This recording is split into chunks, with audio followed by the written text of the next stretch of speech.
Pela fé, Enoque foi trasladado para não ver a morte. Não foi achado, porque Deus o trasladara. Pois antes da sua trasladação, obteve testemunho de haver agradado a Deus. De fato, sem fé, é impossível agradar a Deus.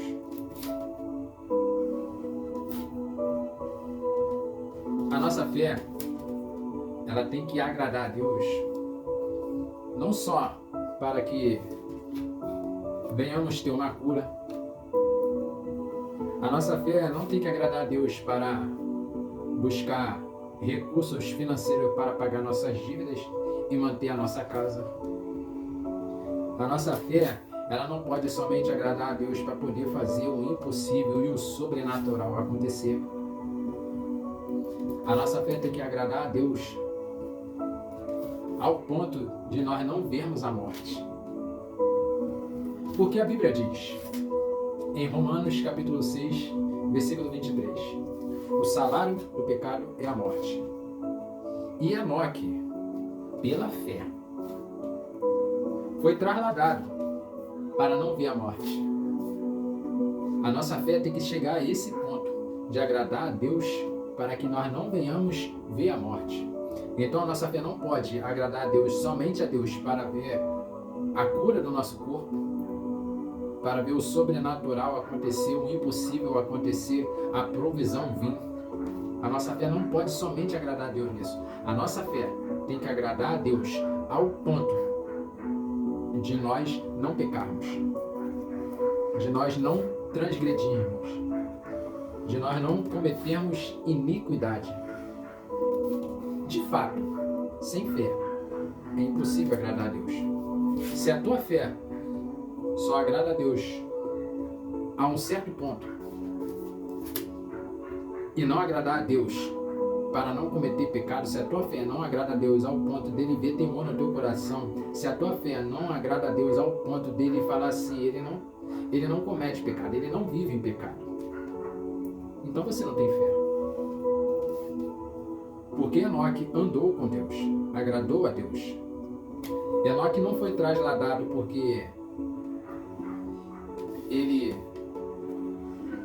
agradou a Deus ao ponto da fé dele fazer o impossível acontecer, a cura chegar.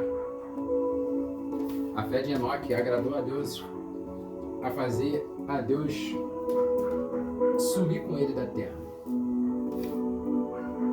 Por isso que a nossa fé não tem que estar somente baseada ao ponto de fazer o milagre, a cura, a provisão acontecer. A nossa fé tem que chegar ao ponto de eu e você não pecar. De fato, sem fé. Eu interpreto essa parte da seguinte forma: de fato, sem santidade, eu posso dizer assim, é impossível agradar a Deus. Porque aquele que é santo, ele tem fé. Aquele que não é santo, vive em pecado, ele não tem fé. Por isso que a minha fé tem que chegar ao ponto de eu não pecar, para eu não ver a morte. Porque quem vive em pecado não agrada a Deus. E quem vive em pecado vai ver a morte. Mas aquele que não vive em pecado agrada a Deus e não vê a morte. Por isso que, de fato, sem fé, sem santidade, é impossível agradar a Deus. Então fique com essa palavra. Quer agradar a Deus? Pare de pecar. Quer agradar a Deus? Arrependa-se dos seus pecados. Confessa os seus pecados. E produza frutos dignos de arrependimento. Porque de fato, aí você agradará a Deus. Então, tamo junto.